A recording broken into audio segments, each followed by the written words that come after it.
여러분 안녕하십니까? 뉴스룸을 시작하겠습니다. 46억 아시아인의 축제가 5년 만에 열립니다.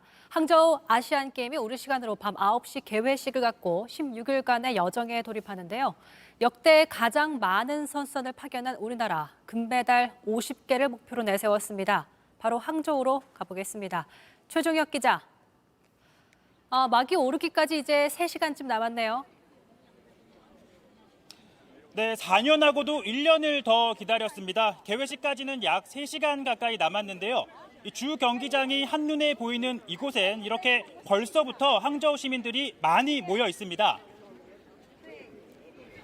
有faker，电竞我相信中国选手也能够发挥出很好的水平，赛得更高，友谊第一，比赛第二。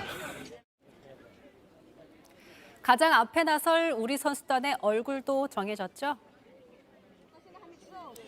네, 우리나라는 알파벳 순서에 따라 45개 참가국 가운데 16번째로 입장할 것으로 보입니다. 이 대회 4연패에 도전하는 펜싱의 구본길 선수 그리고 수영의 김서영 선수가 이 선수단 가장 앞에서 태극기를 들 예정입니다.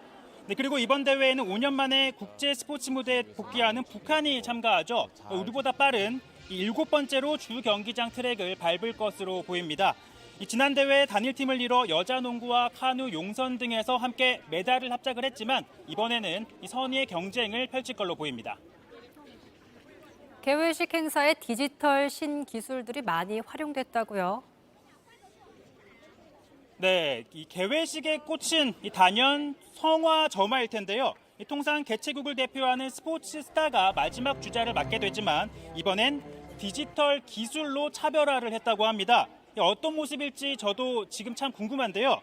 또 다른 볼거리 불꽃놀이도 이번에는 3차원 애니메이션과 증강현실을 통해 보여줄 예정이라고 합니다. 탄소 연료를 사용하지 않는 친환경 대회를 강조해서라고 하고요. 다만 변수가 있습니다. 지금은 그쳤지만 오전부터 이곳 항저우에서는 빗방울이 계속 떨어졌습니다. 이 때문에 날씨 변수가 남아 있는데요. 만약 악천후가 예상이 되면 이 개회식 장소를 실내로 옮겨서 프로그램 일부를 축소해 진행할 수도 있다고 합니다. 자, 그렇다면 우리나라의 첫 메달 소식은 언제 전해질까요?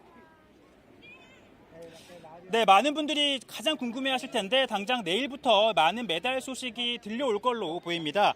이 수영의 황선우 선수가 자유형 100m에서 중국의 판잔너와 금메달을 놓고 한판 승부를 벌입니다. 또 남자 근대 5종 전웅태는 이 대회 2연패를 노리게 되는데요. 이 준결승을 3위로 통과해 막판 뒤집기가 기대됩니다. 또 늦은 밤에는 펜싱과 유도, 저희가 종주국인 이 태권도에서도 메달 소식이 들려올 것으로 보입니다. 지금까지 항저우에서 전해드렸습니다. 이재명 더불어민주당 대표가 24일 만에 단식을 중단했습니다. 체포동의안이 국회를 통과한 지 이틀 만입니다. 이 대표가 입원 중인 병원으로 가보겠습니다. 최규진 기자. 어제까진 단식을 계속하겠다는 입장이었는데 갑자기 중단을 결정한 이유 뭔가요? 의료진의 강력한 권고를 따랐다는 게 민주당의 설명입니다. 또 어제 최고위원들의 당무위에서도 단식 중단을 의결했고 각계각층의 요청이 있었다는 점도 감안했다는 설명입니다. 직접 한번 들어보겠습니다. 더 이상의 단식은 환자의 건강을 심각하게 위해할 수밖에 없다는 것이 의료진의 소견입니다. 오늘부로 단식을 중단하고 본격적인 회복 치료에 들어갑니다. 이로써 윤석열 정부의 국정 쇄신과 내각 총사퇴 등을 주장하며 시작했던 이재명 대표의 단식은 24일 만에 종료됐습니다. 다음 주 화요일 법원의 영장실질 심사가 예정돼 있는데 여기에 대한 대비도 들어가겠죠. 이 대표는 건강을 회복하면서 대비에 주력할 것으로 보입니다. 이 영장심사는 피의자 본인이 출석하는 것이 원칙인데 출석 포기 의사를 밝히면 서면 심리로 대체가 가능합니다. 민주당은 이 대표가 의료진과 협의해서 법원 출석 등 일시적인 외부 일정을 소화할 것이라고 밝혔습니다. 다만 장기간 단식으로 건강이 나빠진 점 등을 고려해서 출석 날짜를 연기해달라고 요청할 가능성도 배제할 수는 없습니다. 이 대표 측은 당분간은 계속 입원 치료가 필요하다. 단식 투쟁은 보통 단식 기간 이상을 입원해야 한다며 심사 출석은 결국 이 대표의 건강 회복이 관건이 됐다라고 전했습니다. 조금 전에 비명계로 불리는 송갑석 의원이 최고위원직에서 사퇴를 했습니다. 네, 송갑석 의원은 어제 이재명 대표에게 지명직 최고위원에서 물러나겠다는 뜻을 전했고 이 대표가 고심 끝에 오늘 수락했다고 민주당에 밝혔습니다. 체포동의안이 가결된 뒤 친명계 의원들에서 이제 당 지도부에서 비명계를 향해서 반드시 책임을 묻겠다는 취지의 언급을 해온 점, 그리고 이재명 대표의 지지자들이 송 의원의 사퇴를 요구해온 점 등이 영향을 미친 것으로 보입니다. 이런 가운데 앞서 박광호 원내대표의 사퇴로 인해서 치러질 보궐선거에 친명계의 홍익표 의원이 출마하기로 했습니다. 이로써 민주당 지도부가 친명 중심으로 완전히 재편될 가능성이 더욱 커졌습니다. 지금까지 서울녹색병원에서 JTBC 최규진입니다. 다음 주 화요일 더불어민주당 이재명 대표의 구속영장 발부 여부가 결정됩니다. 검찰은 법원에 구속 필요성을 주장하는 의견서를 제출했고 민주당과 이 대표의 지지 세력은 법원에 낼 탄원서를 모으며 주말에도 각자 만반의 준비를 이어가고 있습니다. 박병현 기자입니다. 검찰은 이재명 대표를 구속 수사해야 한다는 내용의 의견서를 법원에 제출했습니다. 백현동 개발비리 의혹과 불법 대북 송금 의혹 등을 합해 모두 1000쪽이 넘는 분량으로 알려졌습니다. 혐의를 인정하지 않는 이 대표의 주장을 다시 반박하고 이 대표가 증거를 인멸할 가능성이 높다는 의견이 담긴 것으로 전해집니다. 검찰은 내일까지 구속영장 심사 때 활용할 PPT 등 자료 준비 작업에 나설 계획입니다. 저희들 검찰에서 할 일만 담담하게 하도록 하겠습니다. 민주당은 이 대표의 구속영장을 기각시켜달라는 내용의 탄원서를 법원에 낼 예정입니다. 민주당 소속 의원과 전국 17개 시 도당 위원장 등에게 탄원서를 내라는 공문을 보냈습니다. 탄원서엔 이 대표가 구속되면 국정 운영과 국가 시스템에 문제가 생길 것이란 내용이 담겼습니다. 이 대표 지지자들도 온라인에서 탄원 운동을 이어가고 있습니다. 한편 국회에서 이 대표의 체포동의안이 통과된 후 일부 민주당 의원을 상대로 살인 예고글을 쓴 40대 남성이 경찰에 붙잡혔습니다. 이 남성은 비명계로 분류되는 의원 명단을 올리고 소총을 찾아봐야겠다는 등의 글을 올린 혐의를 받고 있습니다. JTBC 박병현입니다. 윤석열 대통령이 4박 6일 동안의 유엔 총회 참석 일정을 마치고 오늘 귀국길에 올랐습니다. 유엔 총회 연설과 더불어 부산 엑스포 유치 총력전에도 나섰는데 정식 회담을 한 나라만 40곳이 넘습니다. 배양진 기자입니다. Welcome, Mr. President. Very nice to see you here. Mr. Prime Minister, nice to meet you. Nice to meet you. 윤석열 대통령은 미국 뉴욕에서 유엔 총회에 참석한 닷새 동안 모두 40개 넘는 국가와 양자회담을 했습니다. 날마다 30분 단위로 10개 가까운 일정을 소화하며 부산 엑스포 유치를 위한 총력 외교에 나선 겁니다. 회담장은 유엔 총회장 바로 앞 유엔 한국 대표부에 차렸습니다. 장소도 여러 곳 마련해 윤 대통령이 옮겨 다니며 회담을 했습니다. 일정이 밀리면 회담이 무산될 수도 있어 의전팀 직원들이 유엔 본부 일대에 흩어져 상대 정상을 회담장으로 안내했습니다. 효율적인 유치전을 위해 윤 대통령은 아프리카와 중남미 등을 집중 공략했습니다. 기존엔 접점이 많지 않았지만 개발 협력을 할 여지가 큰 지역들입니다. 이 때문에 서아프리카의 모리타니아와 중남미 카리브해의 아이티 등 수교 이래 처음으로 만난 나라만 9곳이었습니다.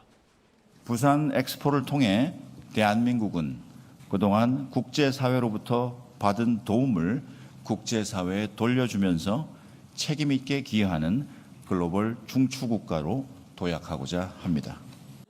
이번 달 아세안과 G20 정상회의에서도 양자회담 20건이 열렸습니다. 한 달 새 양자회담만 60차례 소화한 겁니다. 김건희 여사도 뉴욕 맨해튼에 마련된 부산 엑스포 관련 체험 공간을 둘러보며 엑스포 유치 전에 힘을 보탰습니다. JTBC 배양진입니다. 서울과 경기 각기 다른 곳에서 일가족 5명이 숨진 채 발견돼 경찰이 수사에 착수했습니다. 취재기자 연결해서 상황 알아보겠습니다. 정인아 기자, 사건 브리핑부터 해주시죠. 네, 경찰은 오늘 오전 7시 반쯤 서울 송파구 한 아파트 단지에서 40대 여성이 추락했다는 신고를 받고 출동했습니다. 이 여성은 병원으로 옮겨졌지만 숨졌는데 사고 경위를 조사하는 과정에서 또 다른 가족들이 숨진 채 발견됐습니다. 자, 그러니까 여성은 서울에서, 다른 가족들은 어디에서 발견됐습니까? 네, 경찰은 숨진 여성의 동선을 확인하는 과정에서 서울 송파구 다른 주거지에서 여성의 남편과 남편의 가족으로 알려진 다른 가족 3명이 숨진 걸 확인했다고 밝혔습니다. 10대 딸로 알려진 또 다른 가족 1명은 경기도 김포에 있는 한 호텔에서 숨진 채 발견됐습니다.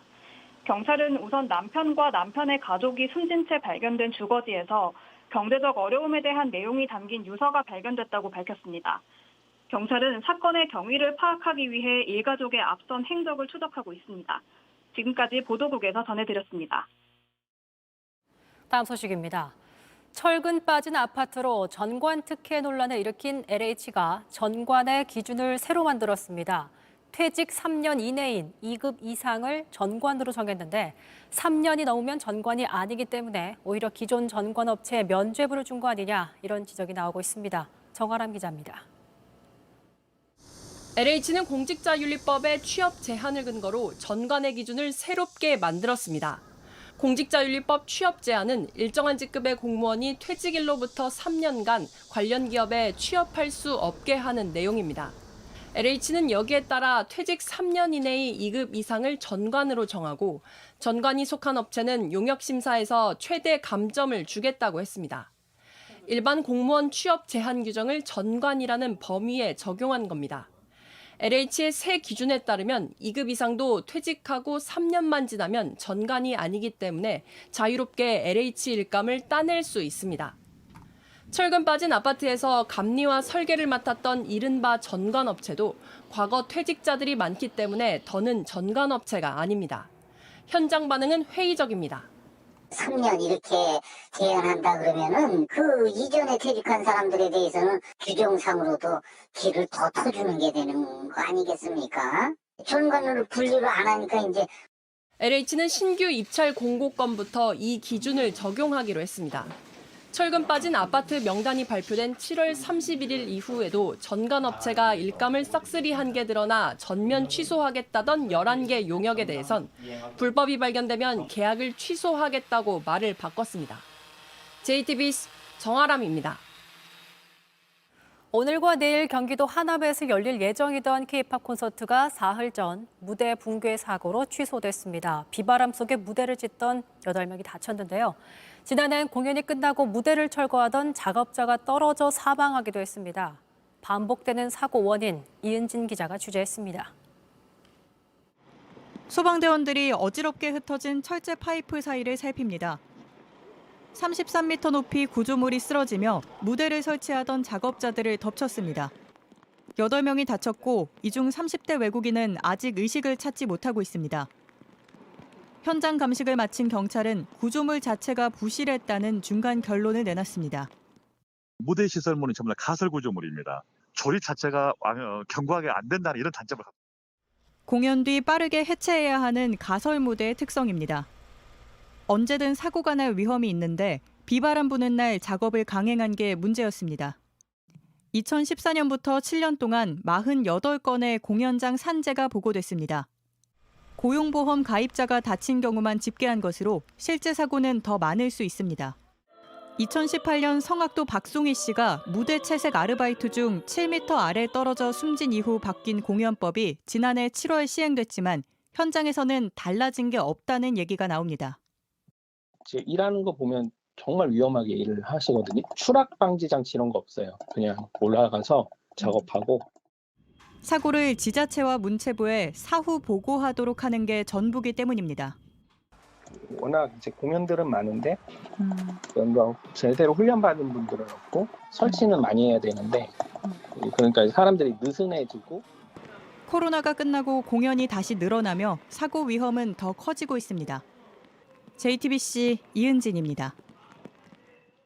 전국이 맑고 선선한 가을바람이 불어 외출하기 정말 좋은 날씨였습니다. 한강공원은 나들이 나온 시민들로 북적였고 국기원에선 외국인들의 태권도 솜씨를 뽐냈습니다. 주말 풍경 윤정주 기자가 담아봤습니다. 맑은 하늘에 선선한 바람이 불어옵니다. 아이들은 놀이에 시간 가는 줄 모르고 가을볕을 쬐러 나온 모녀는 간이 의자에 앉아 책을 나눠봅니다.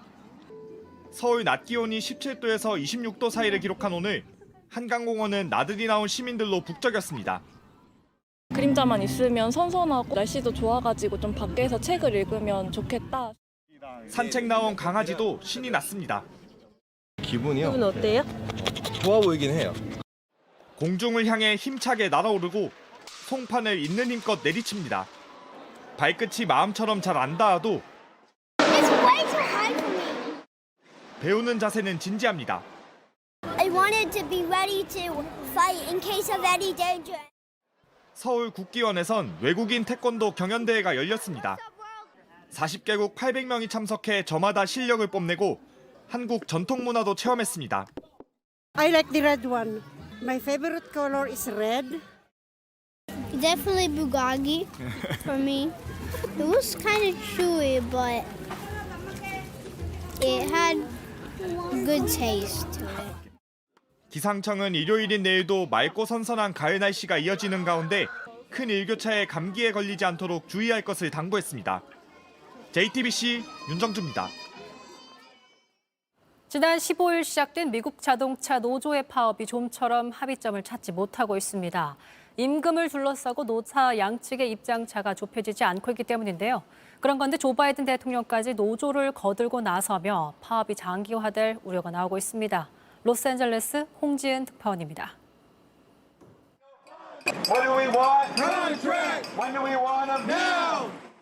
미국 자동차 노조원들이 출근 대신 피켓을 들고 거리로 나섰습니다.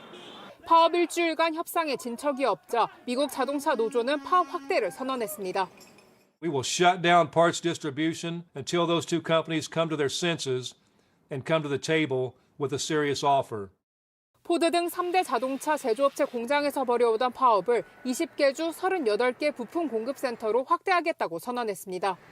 핵심 쟁점은 임금입니다. 노조는 4년간 36% 임금 인상과 전기차 전환에 따른 고용 보장을 요구하고 있습니다.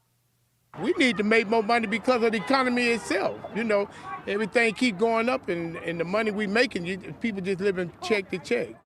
자동차 업체들은 난색을 표하며 20% 인상안을 최대치로 제시했습니다.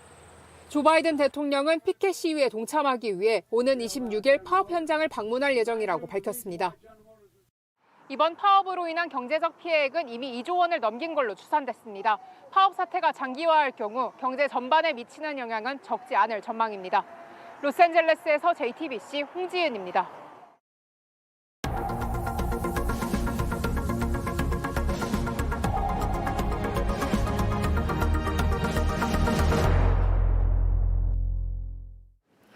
버려졌던 가평의 섬을 아시아를 대표하는 재즈의 섬으로 만든 분입니다. 20년째 자라섬 재즈 페스티벌을 이끌고 있는 인재진 총감독님 모셨습니다. 안녕하세요. 네, 안녕하세요. 반갑습니다. 반갑습니다. 2004년에 시작해서 벌써 20주년을 맞이했습니다. 첫 축제 때부터 어쨌든 지금까지 계속 이끌어 오신 거잖아요. 네, 제가 2004년도에 가평군과 함께 자라섬 재즈 페스티벌을 만들어서 네. 첫 해에 비가 엄청 와서 눈물을 흘리며 계속 할 수 있으면 좋겠다라는 생각만 가지고 축제를 계속했는데 벌써 20년이 됐습니다. 누적 관객만 300만. 사실 20년 동안 이렇게 한 축제가 오랫동안 사랑받는 게 정말 쉽지 않거든요. 그 이유가 뭐라고 보십니까?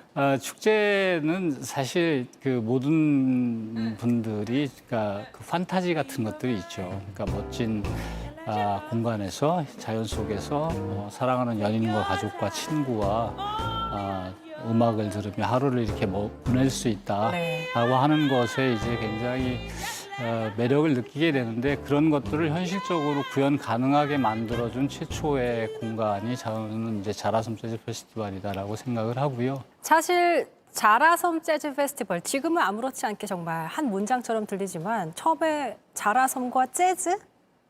왜 자라섬에서 재즈를 하지? 이런 생각을 많이 물어보시고 들으셨을 것 같아요. 실제로 아무 관계가 없죠.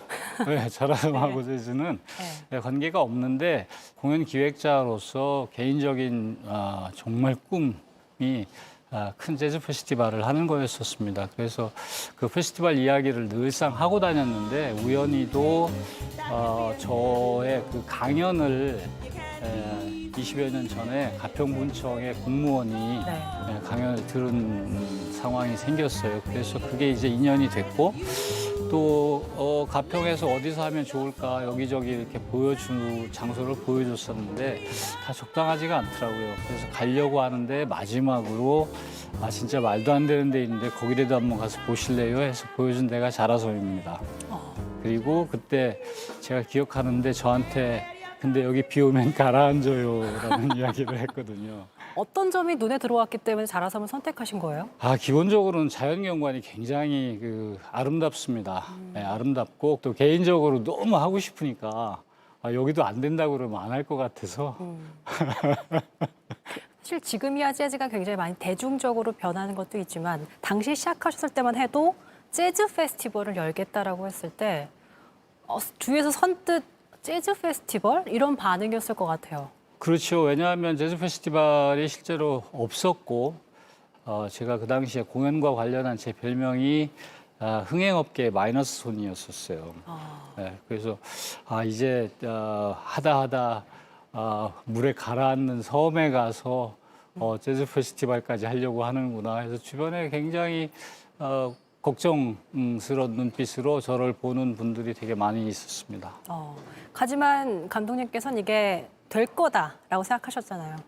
네, 사실은 저는 시간이 지나면 우리나라에서 사람들이 원하는 어떤 그 여가를 보내는 방법 중에 굉장히 중요한 키워드가 이런 음악 축제가 될 거다라고 하는 것에 대해서는 확신이 있었습니다. 사실 축제에 오시는 분들도 주 연령층은 20, 30대지만 또 가족 단위로 많이 오실 것 같아요. 네, 이 음악 축제가 사실은 가족 단위로 올 수 있는 음악 축제가 그렇게 많지 않거든요. 근데 이제 저희 같은 경우는 10대부터 80대까지가 관객층이라고 말씀을 드릴 수 있고 실제로 3대가 같이 앉아서 이렇게 음악을 들으며 보내는 모습은 정말 아름답습니다. 정말 많은 걸 좀 느끼시고 또 보람도 느끼실 것 같다라는 생각이 들어요. 혹시 이렇게 자라섬처럼 버려졌던 땅을 다시 이렇게 살리신 거잖아요. 다른 지역을 이렇게 다니시면서 다음 페스티벌 같은 걸 기획하실 때는 염두에 둔 곳이 있습니까? 실제로 몇 개 있어요. 있으십니까? 네, 몇 개 있고요. 네. 지방자치단체에서 관심들이 많고. 네. 근데 이제 축제는 예전과 달라서 굉장히 잘 만들어야 되거든요. 잘 만드셨잖아요. 네, 그래서 그런 축제는 잘 만들 수 있는 것 같아요, 제가. 20년 하셨으니까 노하우도 많이 쌓였고요. 네. 그래서 그런 노하우를 조금 활용해서 할 수 있는 곳들 몇 군데 조금 생각하고 있는 데는 있습니다. 살짝 힌트 주시면 안 됩니까? 서해안 쪽에. 서해안 쪽도 바다를 또 끼고. 네. 바다에 또 섬이 많잖아요. 거기도 재즈가 될까요? 재즈 음악이 되겠죠. 주로 음악을 중심으로 한 그 안에 또 핵심적으로 재즈가 있을 수도 있고. 네. 알겠습니다. 마지막으로 자라섬 재즈 페스티벌이 관객들에게 어떻게 좀 기억되면 좋겠는지. 자라섬 재즈 페스티벌은 흔히 이렇게 이야기를 합니다. 한 번도 안 가본 사람은 있지만 한 번만 와본 사람은 없다라고 이야기하거든요. 그 이야기는 언제든지 내가 다시 가보고 싶은 그런 음악 축제 또 자리를 잡고 계속됐으면 하는 바람이 있고요. 항상 청년처럼 건강한 축제가 됐으면 좋겠다라는 바람이 있습니다. 네, 올해 20주년 특별한 무대도 준비되어 있으니까 많은 기대 갖고 많은 관객들이 함께 하셨으면 좋겠네요. 여기까지 듣겠습니다. 인터뷰 고맙습니다. 감사합니다. 뉴스룸이 준비한 소식은 여기까지입니다. 시청해주신 여러분 고맙습니다.